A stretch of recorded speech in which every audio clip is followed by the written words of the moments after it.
आज हम बहुत ही ज़्यादा स्वादिष्ट एकदम घर पर गेहूं के आटे के बने बिस्किट तैयार करने वाले हैं। बनाना बहुत आसान है और प्यारे और पसंद सबको आने वाले हैं।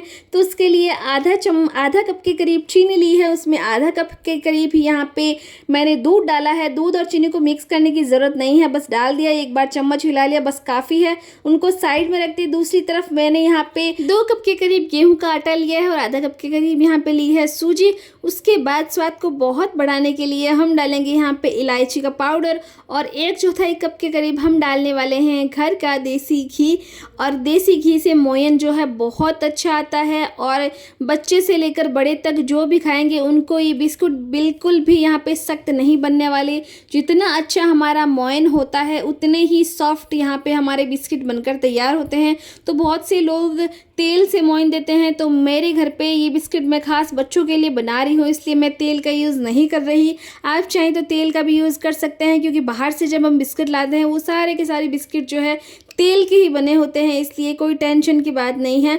और अब ना मोयन को बहुत अच्छे से मिक्स करने के बाद ना हम डालेंगे यहाँ पे खोपरे का बुरादा, जो मैंने घर पर ही बनाकर तैयार किया था। लगभग 2 से 3 चम्मच के करीब खोपरे का बुरादा डालकर अच्छे से मिक्स करना है। उसके बाद चीनी वाला जो दूध है उसको एक बार घुमा लेना, क्योंकि चीनी कहीं हमारे तले में ना बैठ गई हो। और अब ना वो वाला दूध थोड़ा थोड़ा डालते जाना है और इससे एकदम सख्त आटा लगा लेना है। आपको इसमें पानी का यूज़ बिल्कुल भी नहीं करना। और मैं आपको एक बात बता दूं कि हमने चीनी को दूध के साथ इसीलिए नहीं घोला था, क्योंकि जब हमारे बिस्किट तैयार होएंगे तो उसमें जो चीनी के पार्टिकल्स है वो अपने आप ही जब हम तलेंगे तो वो पिघल जाएंगे, तो हमें घोलने की ज़रूरत नहीं है। और छोटे छोटे जो चीनी के चंक्स हैं एकदम बारीक बारीक टुकड़े, तो वो ना बिस्कुट की ऊपर वाली सतह नीचे वाली सतह में लगे रहते हैं, जिससे बहुत ही अच्छा सा टेस्ट आता है। तो मैंने यहाँ पे आधा कप के करीब चीनी यूज़ की है, जिससे जो बच्चों के लिए बना रही हूँ तो हो सकता है आपको थोड़ी कम लगे वो चीनी, तो आप अपने स्वाद अनुसार चीनी थोड़ी सी और बढ़ा सकते हैं। तो अब ना हमने इतना सख्त यहाँ पे आटा लगा लिया है। आप यहाँ पे कोई ज़रूरी नहीं है कि हमें परफेक्ट आटा लगाना है, बस दूध से जितना गूंथ पाए, जितना टाइट उतना अच्छे से गूंथ लेना है। तो यहाँ पे हमने एक लोई भी बना ली है, तो बस उस लोई को हमें यहाँ पे हल्के हाथ से बेलन की मदद से बेल लेना है। आप टेंशन मत लीजिएगा कि आपके जो यहाँ पे जो बिल रहा है उसमें क्रैक्स आ रहे हैं, कोई टेंशन की बात नहीं है। जितने भी क्रैक्स आए उनको हल्के हाथ से आप यहाँ पे समेट सकते हैं। और यहाँ पे बिस्किट बनाने के लिए ना आपके घर में अगर कोई छोटी कटोरी हो या फिर किसी का छोटा ढक्कन हो या फिर कोई भी चीज़ का यूज़ कर सकते हैं। आप कोई भी शेप दे सकते हैं। आप चाहें तो चौकोर शेप दें, कतली शेप दें, या फिर आप चाहें तो इसे गोल शेप दे सकते हैं। तो मैं ना इसे आज गोल शेप दे रही हूँ, जिसके लिए मेरे पास 2 चीज़ें हैं, एक छोटी कटोरी है और एक बड़ी कटोरी, क्योंकि मेरे घर में बच्चे हैं तो उनके खाने पीने के लिए कटोरियाँ यूज़ आती रहती हैं। और जिनके घर में भी लड्डू गोपाल है उनके भोग के लिए भी ये कटोरियाँ यूज़ आती है, तो आप ये कटोरी का यूज़ कर सकते हैं।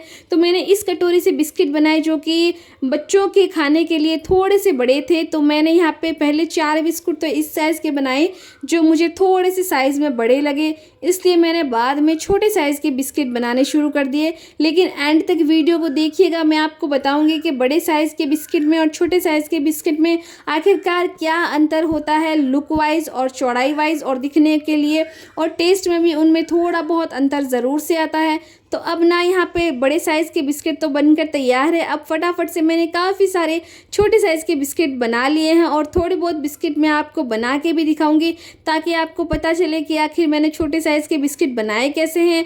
ये जो टूथपिक का जो डब्बा था, उस डब्बे का ढक्कन था जो एकदम परफेक्ट था, ना एकदम छोटा ना ज़्यादा बिस्किट के साइज़ का बड़ा। तो बस मैंने यहाँ पे एक लोई को वापस से बेल लिया है। उसको बेलने के बाद ये जो ढक्कन है उस ढक्कन को यहाँ पे अच्छे से गोल गोल घुमाया और बस जितने बिस्कुट बन पाए उतने मैंने यहाँ पे शेप दे लिया। और जितना भी हमारा इसके बाहर एक्स्ट्रा आटा लगा हुआ था वो बहुत ही आराम से निकल रहा था, और आप भी जब बनाएंगे तो आपका एक्स्ट्रा आटा बहुत आराम से निकल जाएगा।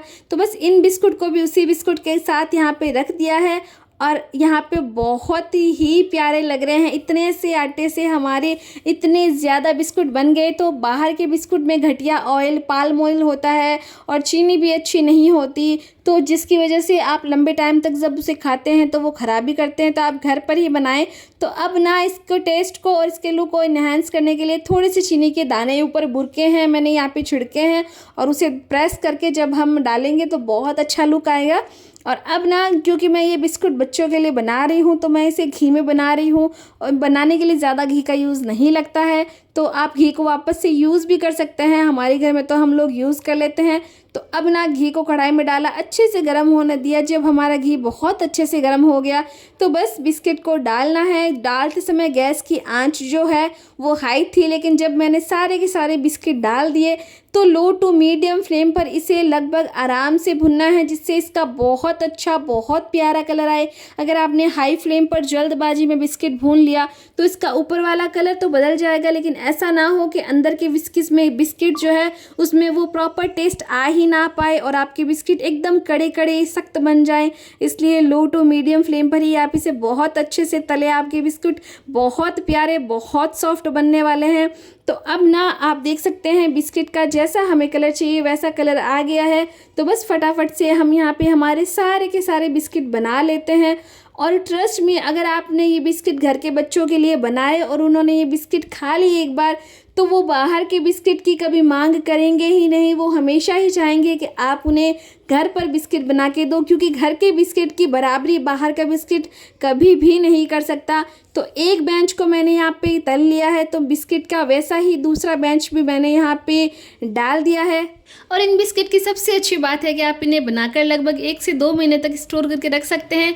या तो फ्रीज में रखें किसी एयरटाइट कंटेनर में, या फिर किसी ठंडी जगह पर रखें जहाँ पर ये बिस्कुट बिल्कुल एयरटाइट में बंद रहें और ये बिल्कुल बिस्कुट जैसे हैं वैसे के वैसे ही आपके एकदम सेफ रहेंगे। और जब भी आप ट्रैवल करें, आपका पास छोटा बच्चा हो, तो आप ये बिस्कुट अपने साथ कैरी भी कर सकते हैं, वो आराम से इसे खा लेगा। और ट्रस्ट में ये वाले बिस्कुट बनाए आपको बहुत ही यहाँ पे शानदार बहुत ही डिलीशियस लगने वाले हैं सबको आपके साथ साथ। और यहाँ पे इतने सारे बिस्किट बनकर तैयार है, बस इतने से आटे से। और मैं नज़दीक से आपको एक बिस्किट दिखा रही हूँ कि इसके ऊपर जो छोटे छोटे चीनी के चंक्स से वो बच्चों को बहुत पसंद आते हैं और जो भी खाएगा वो आपकी तारीफ ज़रूर से करेगा। इतने ज़्यादा स्वादिष्ट ये बिस्कुट बनकर तैयार हुए हैं। और अब ना एक बिस्किट को मैं यहाँ पे तोड़ के बता रही हूँ, क्योंकि हमने इसमें बेकिंग पाउडर बेकिंग सोडा बिल्कुल भी नहीं डाला, फिर भी हमारे बिस्कुट इतने सॉफ्ट बने हैं। तो आप देखिए कि बच्चों के लिए कितने ज़्यादा फ़ायदेमंद बिस्किट है। और जो 4 बिस्किट हमने बड़े साइज़ के बनाए थे वो भी हमारे बहुत आसानी से यहाँ पे बहुत ही आराम से टूट रहे हैं। बहुत अच्छे बिस्किट बने। आप भी बनाकर ज़रूर से ट्राई करें। वीडियो को लाइक शेयर कमेंट ज़रूर से करें।